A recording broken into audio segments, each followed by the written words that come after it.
Paz e graça. Amém.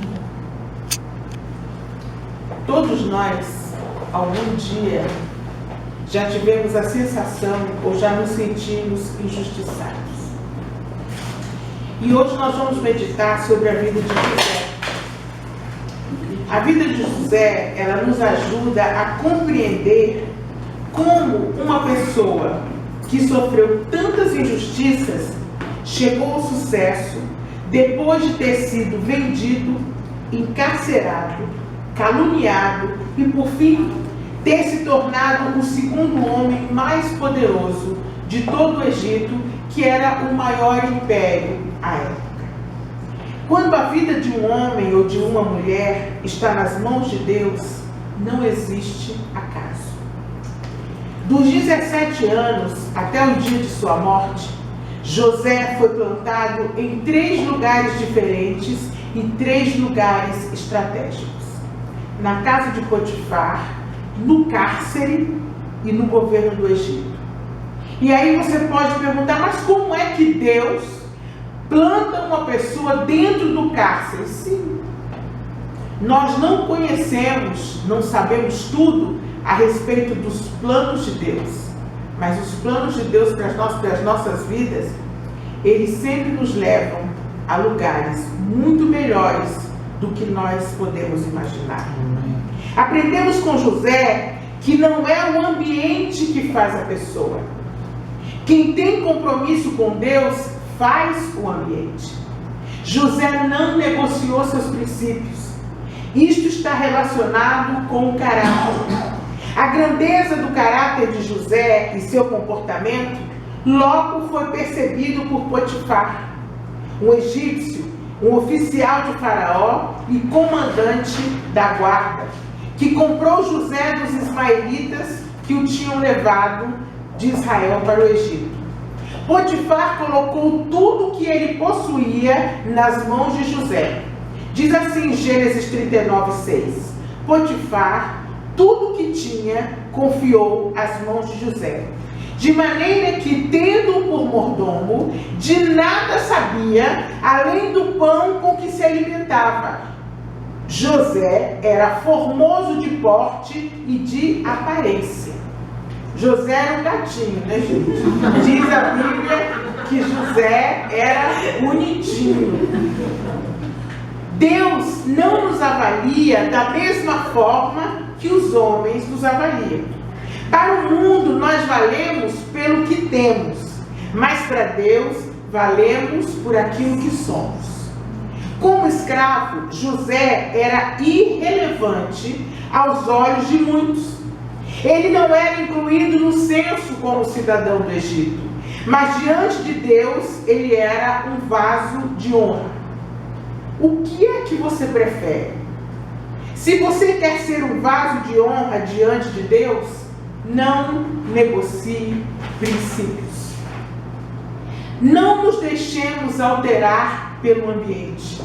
Foi assim com José, foi assim com Daniel, foi assim com Sadraque, Mesaque e Abednego, que foram jogados na fornalha de fogo ardente. Como tem sido a nossa postura? Como tem sido o seu comportamento? Como tem sido o teor das suas conversas? Como tem sido a sua maneira de lidar com os negócios? Como você tem lidado com o sexo oposto? Como tem sido a sua maneira de lidar com as críticas? Como é que nós temos nos comportado? Como é a nossa maneira? Como é que nós nos vestimos? Tudo isso manifesta ou não a presença de Deus em nossas vidas. Longe de casa, José poderia ter optado por agir de qualquer jeito, de qualquer maneira. Mas José estava disposto a viver para Deus e não ser alterado pelo ambiente. Mesmo que vivamos sob pressão no trabalho, na universidade, na família, mesmo assim é possível influenciar sem se deixar influenciar pelos outros. Nós fomos chamados para sermos luz do mundo, para sermos sal da terra, para fazer a diferença no mundo de hoje. Martin Luther King disse uma frase que ficou muito conhecida. Ele disse: eu tenho um sonho. Os sonhos são a matéria-prima que Deus usa para as nossas realizações. Se você tem um sonho, e se o fato desse sonho não ter se cumprido ainda angustia o seu coração, saiba que muitas vezes quem plantou esse sonho no seu coração foi o próprio Deus. Então isso não pode ser motivo de angústia, não pode ser motivo de desespero. Deus plantou esse sonho no seu coração e no tempo dele, ele vai realizá-lo. Qual é a dimensão dos seus sonhos? Como você tem projetado o seu futuro? Primeiro, as coisas existem no coração de Deus, nos sonhos de Deus e nos sonhos dos homens. Você quer chegar aonde José chegou? Quer crescer espiritualmente e ver Deus fazer você assentar com reis e governadores? Sonhe como José sonhou. Deus quer que nós sonhemos, porque quem não sonha não tem fé. Nós temos que sonhar, porque quando sonhamos, a nossa fé aumenta.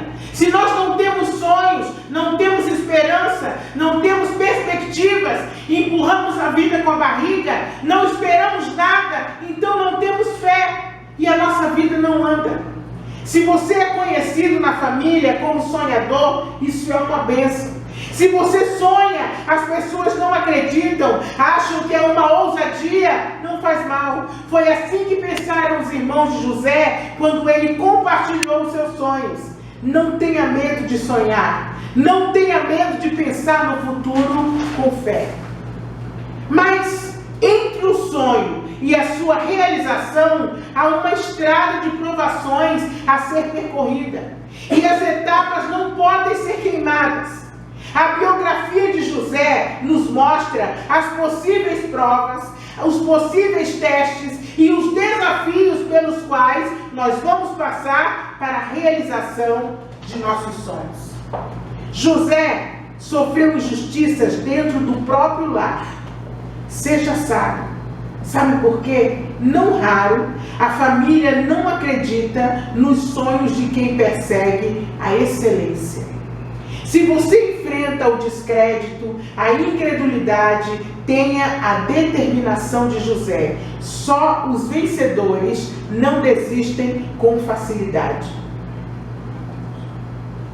José também passou pela dor da traição. Quem ousa sonhar grande será perseguido.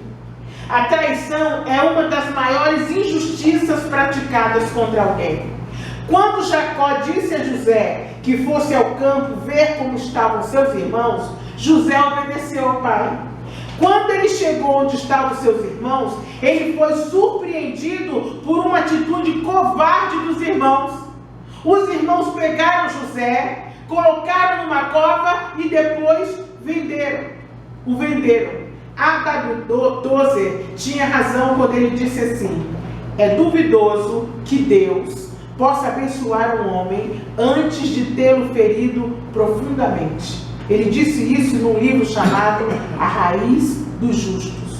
O ouro, para ser purificado, tem que passar pelo fogo purificador. A terceira coisa que José sofreu foi a tentação sexual. Um escritor evangélico chamado Josué Gonçalves escreveu que existem dois momentos muito perigosos na vida do ser humano. O primeiro momento é quando o sucesso chega, quando o sucesso bate a porta. O segundo é quando nós estamos no limbo, quando estamos esperando o sucesso e o sucesso nunca chega. Quando nós estamos naquele tempo em que parece que as promessas nunca vão se cumprir. Como escravo livre, José vivia o seu melhor momento na casa de Potifar. José tinha acabado de ser promovido a gerente de tudo. Mas por que o momento do sucesso é perigoso? Porque em tempo de fartura, em tempo de estabilidade, em tempo de bonança, a pessoa se distrai, ela baixa a guarda, ela negligencia, sente-se autossuficiente. A súbita elevação do homem ou da mulher pode levá-los ao orgulho e à queda. O teste mais exigente de todos para sobreviver é o da prosperidade. Grandes homens e mulheres caíram porque foram pegos distraídos no momento do sucesso. Quando se alcança certo grau de respeitabilidade, corre-se o risco de ter se traído pelo excesso de confiança. Isso também vale para o pastor, para o profeta, para o evangelista, para o profissional de uma maneira geral. Às vezes nós reclamamos porque Deus ainda não nos levou aonde nós queremos chegar. Mas Deus nos prepara para quando chegarmos lá, nós não sermos pegos distraídos e não perdermos tudo aquilo que Deus nos preparou para nós recebermos. Não apenas para homens e mulheres de negócios, profissionais bem-sucedidos, isso vale para todos nós. Quando o inimigo armou o laço do sucesso, o sucesso não tinha subido à cabeça de José. Ele estava alerta e com o coração cheio de temor a Deus. Ele não baixou a guarda. Um escravo não tem nada a perder. Um escravo não tem identidade, não tem nome, não tem direito, não tem propriedades, mas José era um homem comprometido com Deus. E ele tinha tudo a perder. Diante daquela tentação da mulher de Potifar, que queria chamá-lo para deitar-se com ele, José tinha duas opções. A primeira opção de José era ir para a cama com uma mulher sedutora. A segunda era o trono que fazia parte de seus sonhos. Se ele optasse por ceder ao encanto da mulher, jamais teria sido exaltado por Deus e ocupado o trono ao lado de Faraó. E também não teria sido instrumento de bênção para o mundo inteiro daquela época. José optou por fugir e não aceitou os apelos da carne. A Bíblia diz que José era formoso de porte e formoso de aparência. Diz assim a palavra de Deus: Potifar tudo o que tinha confiou às mãos de José. Bem diferente de Sansão. José era muito diferente de Sansão. Por não ter domínio próprio, Sansão se tornou presa fácil da mulher que o entregou nas mãos dos seus inimigos. É o que vemos lá no livro de Juízes. Quem não sabe dizer não aos seus instintos e aos seus desejos, será sempre uma presa fácil diante das ciladas do inimigo. Não basta ser talentoso, é preciso ter domínio próprio. José venceu porque ele não tirou os olhos do Senhor. José venceu e Jesus disse que eu e você também podemos vencer. José também passou por outro problema. Ele passou pela dor da calúnia. Você já foi caluniado alguma vez?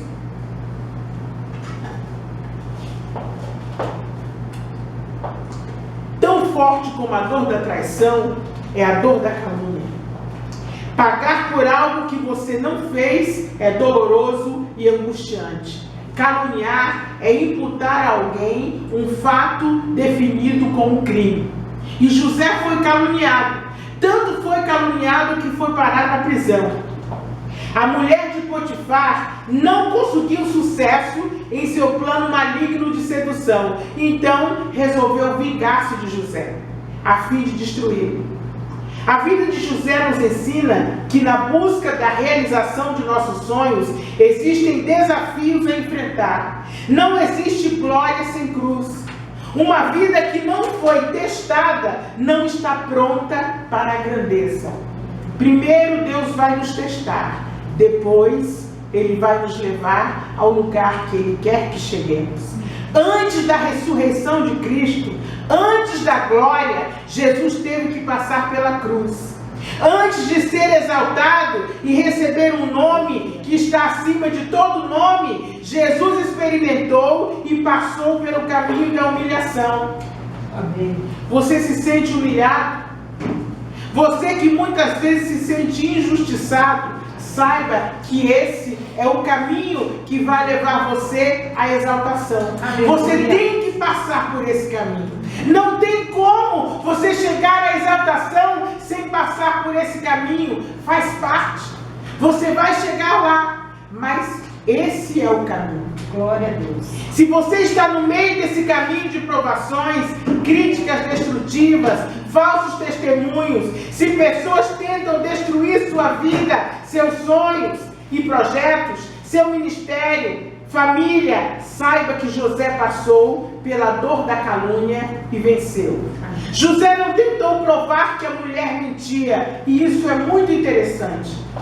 Às vezes, nós nos destroçamos e nos entristecemos tentando provar que as pessoas estão erradas, mas José não tentou provar que a mulher estava mentindo.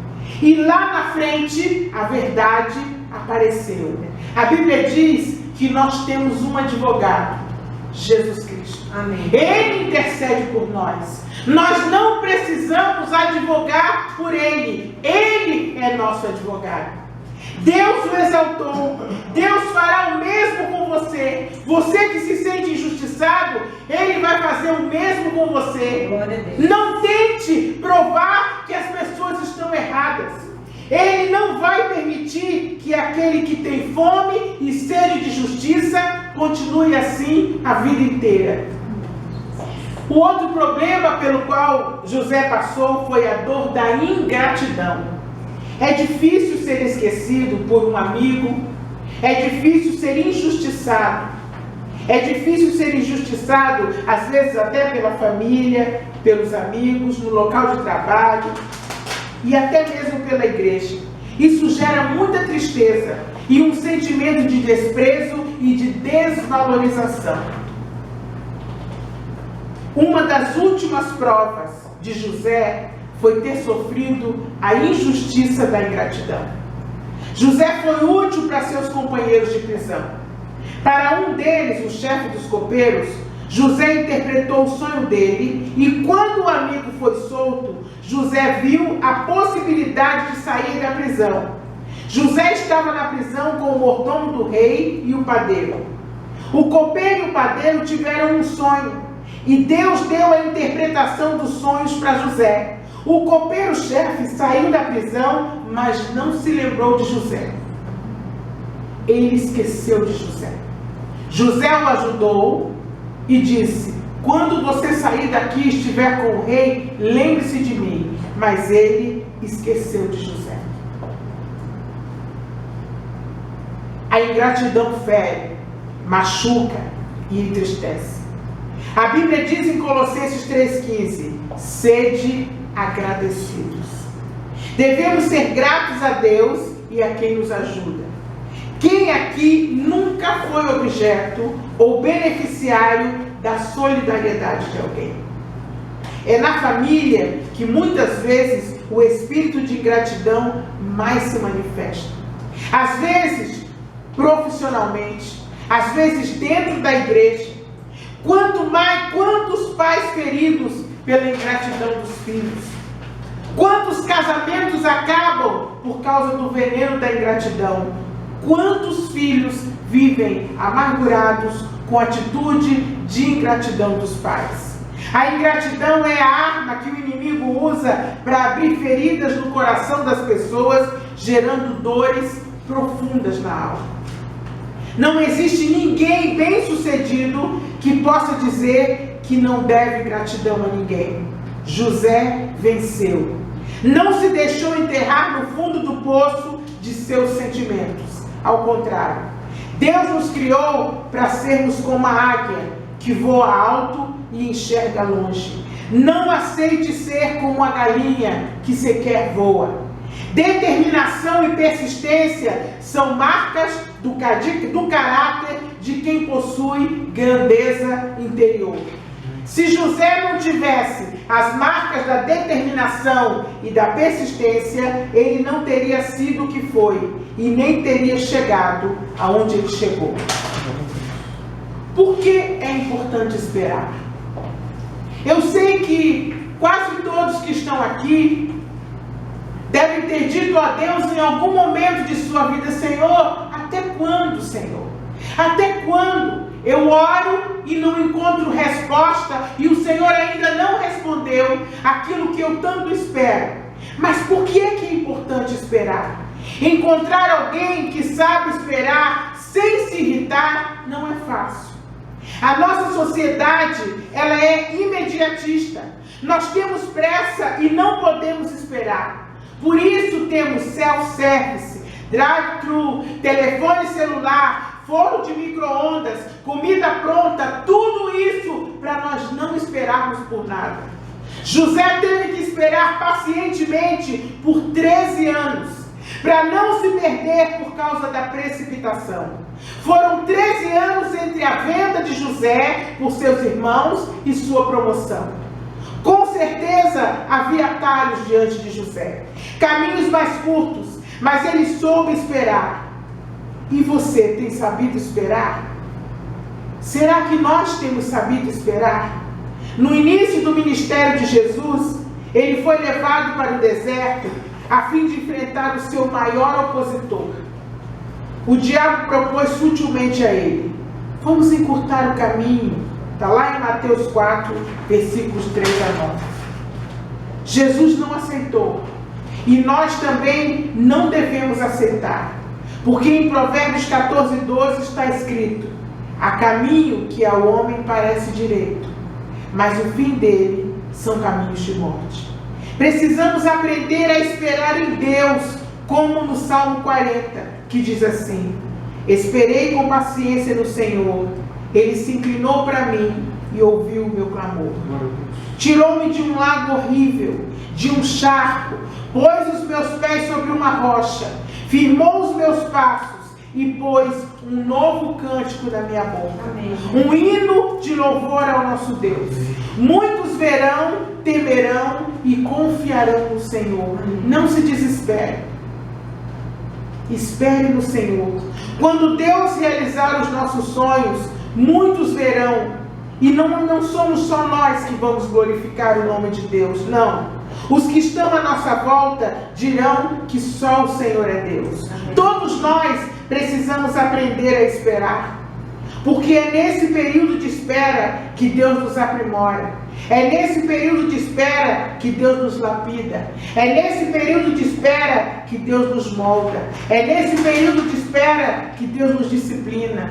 É nesse período de espera que Deus nos ensina. É nesse período de espera que Deus nos treina. É nesse período de espera que Deus desenvolve o nosso caráter e nos prepara para a grandeza. Há esperas que são mais fáceis, mas há outras que são mais difíceis. A de uma pessoa solteira pelo casamento, a de um casal sem filhos pelo primeiro herdeiro, a de um desempregado por um emprego, a de um doente à espera da cura, a do preso à espera da liberdade, assim como a espera de José na prisão, enquanto aguardava o dia em que a justiça triunfaria a favor dele. Um dos sinais da maturidade na vida cristã é saber esperar. No Sermão da Montanha, Jesus falou primeiro sobre humildade e depois falou sobre mansidão. Ele disse que apenas os humildes sabem esperar sem se deixar deprimir. Atitudes precipitadas demonstram que o nosso orgulho ainda prevalece. Irmãos, vamos fazer como no Salmo 40, esperar pacientemente no Senhor. O servo de Deus deve ser otimista. A diferença entre o otimista e o pessimista está no modo de encarar os desafios. Você está para encarar um desafio novo? Seja otimista. Busque ao Senhor. Busque a orientação dele. José conseguia ver oportunidades em meio às circunstâncias desfavoráveis. Não importa onde estejamos trabalhando secularmente, estudando, morando, exercendo nosso ministério, sempre é possível crescer e fazer a diferença. Deus é Deus de novidade. Ele tem sempre algo mais para fazer em nossas vidas, por meio de, ou na vida de outras pessoas, por meio de nós.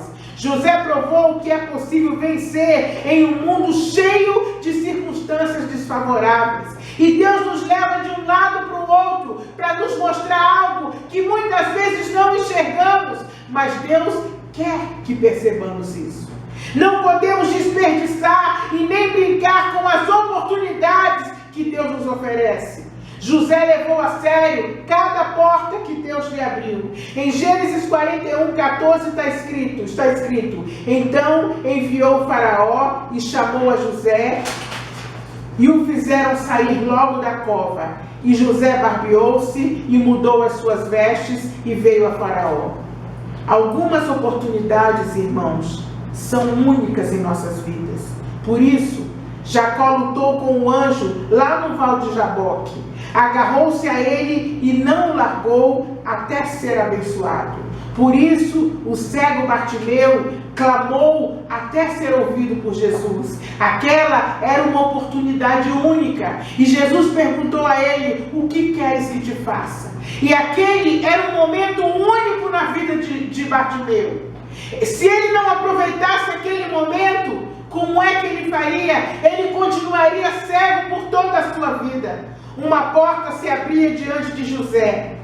E essa porta o conduziria ao governo do Egito. Antes de interpretar os sonhos de Faraó, José interpretou o sonho de 2 presos. Antes das grandes portas e das grandes oportunidades, nós precisamos discernir as pequenas portas que se abrem em nossas vidas. Será que nós temos valorizado o tempo das pequenas coisas? José tinha dignidade, tinha compromisso com Deus. Esse foi um dos segredos que levou José a enfrentar a dor da calúnia sem crise de consciência. José não chegou à prisão cabisbaixo, querendo isolar-se, querendo curtir seus sentimentos, querendo viver em amargura, revoltado e com sentimento de vingança. O sentimento de culpa é a causa de muitas doenças. O compromisso de José com Deus foi percebido por todos quando o escravo assumiu a posição de governador do Egito. A sua vida falou tão alto que seus críticos e a mulher de Potifar passaram por mentirosos. Eles tiveram que reconhecer a integridade de José.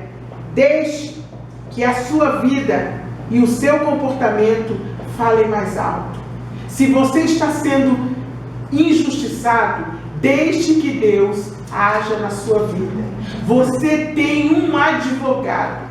Esse advogado não vai deixar que você perca essa causa. Ele vai intervir em seu favor. Mas como deve ser o nosso comportamento? Não negocie princípios. José foi vendido como escravo, mas ele não se vendeu. Do começo ao fim, José honrou a Deus em tudo, por isso Deus o honrou. Não aceite nada como definitivo, nada como fatal. O caminho do Senhor é perfeito, porém, muitas vezes não conseguimos compreender as maneiras surpreendentes que Deus trabalha. Ódio é um sentimento que envenena e mata relacionamentos e pode destruir famílias. José não aceitou o ódio pelos irmãos que o venderam. José não tinha ódio dos irmãos. Ele também era vítima das atitudes erradas do pai, porque ele não era culpado de ser o filho preferido que o pai insistia em demonstrar para ele e para os outros irmãos. Precisamos acreditar que a graça de Deus sempre prevalecerá em nossas vidas. As orações de Jacó e de José não caíram no vazio. As suas orações não caem no vazio. Aquilo que eu e você pedimos a Deus, Ele ouve. Lá onde você pensa que é o caos hoje, amanhã será lugar de bênção. O amor sempre vai prevalecer sobre o ódio.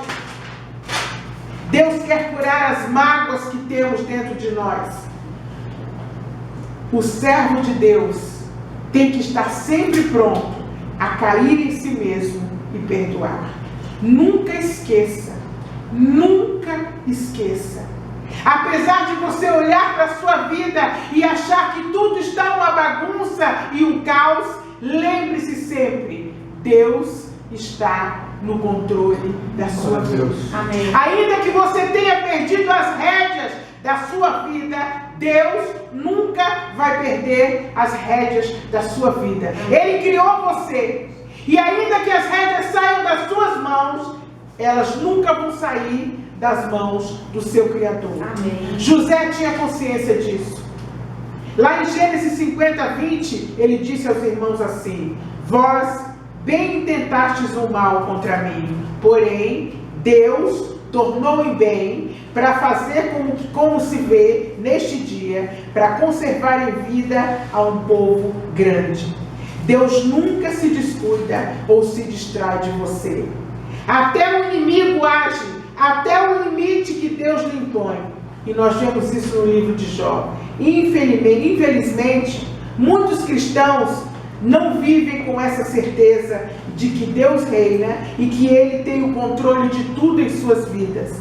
Mas essa era a certeza de José, e essa deve ser a sua e a minha certeza. Aonde quer que você esteja, aonde quer que você vá, Deus tem o controle da sua vida. Não importa o que aconteça, você clama por Ele. Você sabe que Ele está sempre com você. Essa foi a promessa. Eis que estarei convosco todos os dias. Todos os dias. Nesse mundo injusto e violento de hoje, é imprescindível que os nossos corações estejam cercados por esse muro chamado graça para perdoar. De repente, José foi promovido a governador do Egito. Com o poder nas mãos, José poderia ter se vingado de seus irmãos e ter se vingado da mulher de Potifar. O próprio faraó reconheceu que em José havia o Espírito de Deus. Mas sabem o que ele fez? O nome do primeiro filho de José revela um coração perdoador, porque ele colocou o nome do primeiro filho Manassés, que significa Deus me fez esquecer. A convivência torna-se impossível sem perdão. Quando uma pessoa mantém um bom relacionamento com Deus, seu coração está sempre aberto para perdoar. E ele será como José, porque o Senhor estava com José. Comece perdoando seus pais. Comece lembrando que eles não sabiam, eles não tiveram um manual de como criar você. Quando você nasceu, você não veio com um manual de instruções. Muitas vezes eles erraram tentando acertar. Comece com seus pais. O perdão é um caminho de Deus no deserto. Perdoar é deixar livre, é desativar o mecanismo da ofensa ou da violência física, da violência verbal, da violência facial e, enfim, da violência espiritual. Consequências físicas da falta de perdão são amargura, úlcera, hipertensão. As consequências emocionais são a brecha para que o inimigo entre com depressão e gera doenças emocionais. As consequências espirituais da falta de perdão é que ela prejudica o nosso relacionamento com Deus. E prejudicando o nosso relacionamento com Deus, prejudica o nosso relacionamento com o nosso próximo. Vamos orar e pedir ao Senhor que Ele nos ajude a limpar o nosso coração e a nossa mente, para que nós possamos ter um bom relacionamento com Ele e também um bom relacionamento com as pessoas à nossa volta, para que assim a gente possa ter o coração aberto para viver tudo o que Ele tem para que nós possamos viver. Amém? Jesus querido, muito obrigada, Senhor, por Tua palavra. Amém. Obrigada, Senhor, porque ainda que aos nossos olhos a nossa vida pareça uma bagunça, Senhor, nós sabemos que Tu tens as rédeas das nossas vidas, Senhor. Tu tens o controle de tudo, Senhor. Ainda, Senhor, que a nossa vista nós não consigamos enxergar, Senhor, mas Tu sabes aonde Tu queres nos conduzir, Senhor. Ainda que às vezes nós andemos por ela parecendo como cegos, Senhor, mas Tu és aquele, Senhor, que sabes aonde nós estamos indo, Senhor.